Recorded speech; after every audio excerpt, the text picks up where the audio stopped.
tinutulak kasi ng alon, kaya ito pa lang, oh.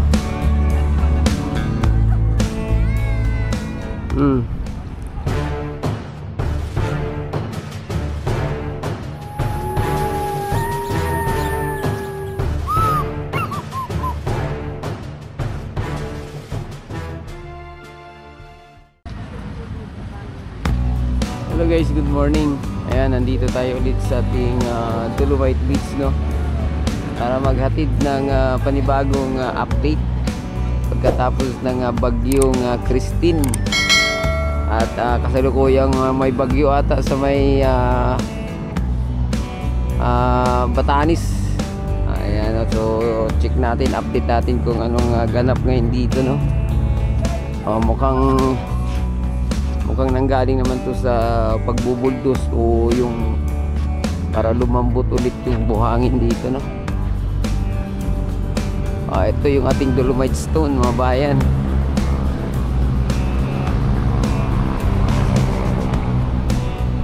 Yan, super okay naman.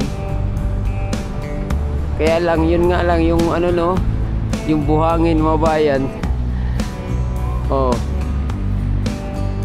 Tinutulak kasi ng alon, kaya ayun, parang umilalim na to.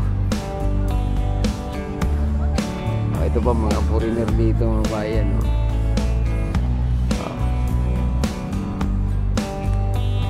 Yan, dahil sa may bagyo pang Leon. Yun lang, may ilang mga basura dito, mga bayan.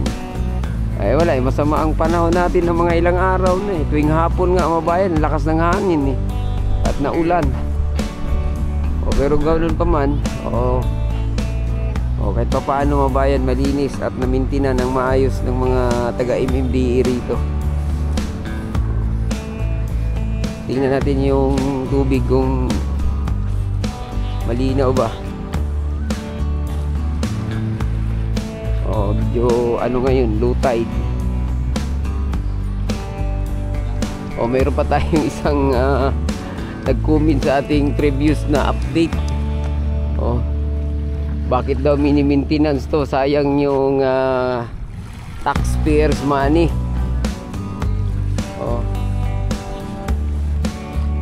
Kung ang kapalit naman dun, mga bayan, katulad nito, yung mga kababayan natin may napasyalan at dating mabahong lugar at tambak yung napakaraming basura at kung ano-ano mang masangsang na amoy dito sa Manila Bay. Di ba din napaggastusan ng ating gobyerno to? Kaysa manumbalik yung dati. Ngayon nga, kung tutusin, parang hindi na nga masyado itong na-maintenance, mga bayan, no? Dahil nga sa parang hindi ito priority ng kasalukuyang admin. Wala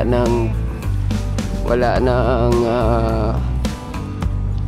masyadong beautification. Na meron pa naman katulad nito mga naglilinis. Ayan. Pero hanggang doon lang, mga bayan, no?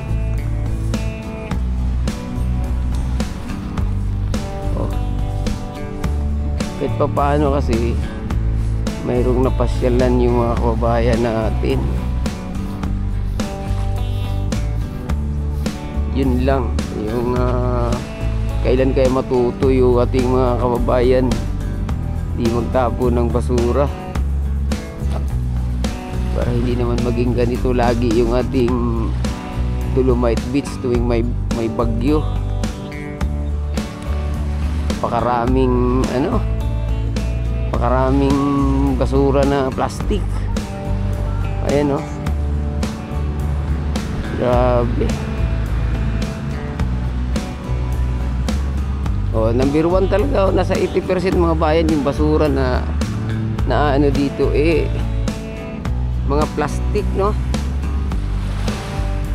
Okay lang kasi sa akin itong mga kahoy-kahoy galing ilog kasi mabubulok lang din naman yan pagkain nga yan ng mga tahong nadidikitan.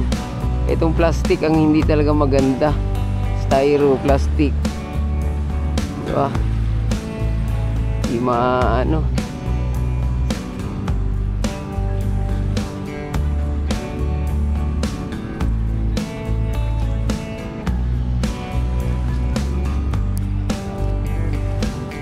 Ito, tulad dito oh.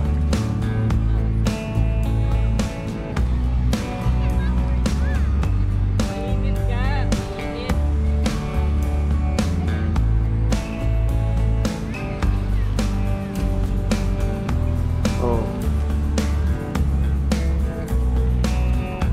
Ayan, mga bayan. Ito pa lang oh.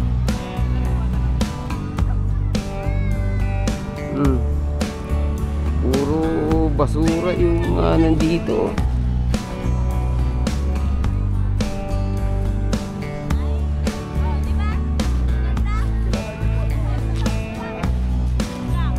Tapusin ko lang ito video ko. Ayan mga bayan. Ito no, puro ito oh. Puro basura.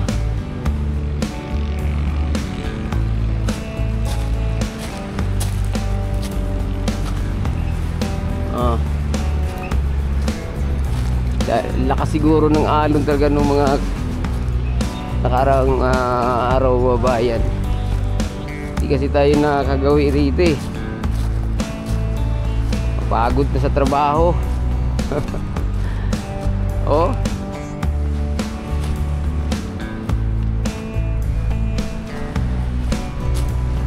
Dami rito.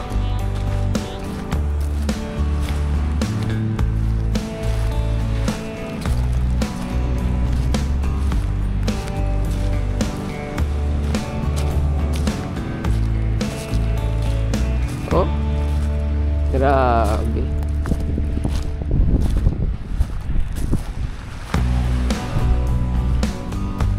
Parang sa probinsya lang talaga namin to, no?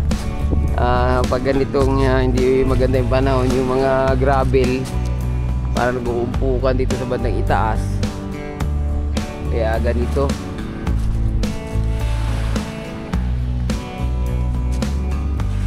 Ayan.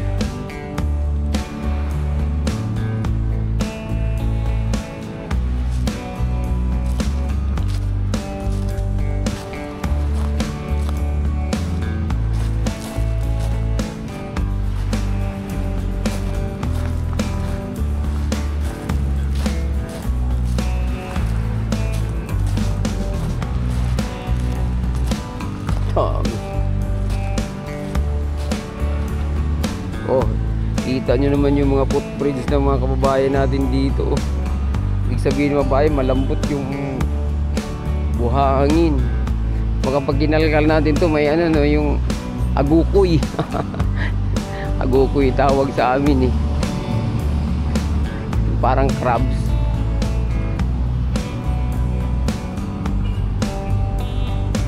Oh. Kahit pa paano mabayan, hindi na tulad ng mga nakarang araw na tambak-tambak yung mga basura. Mayroon pa rin naman, kaya lang hindi na, parang hindi na masyadong naipunan. Yan. Oh, katulad nito, mukhang itong lang.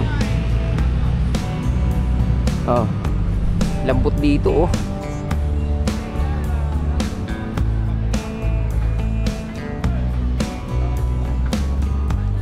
Yan, so hanggang dito na lang muna yung ating update, no. Huwag kalimutang mag-subscribe at i-click ang notification bell para may update kayo sa mga susunod pa nating video dito sa Dolomite Beach. Adios amigo, bye bye, salamat.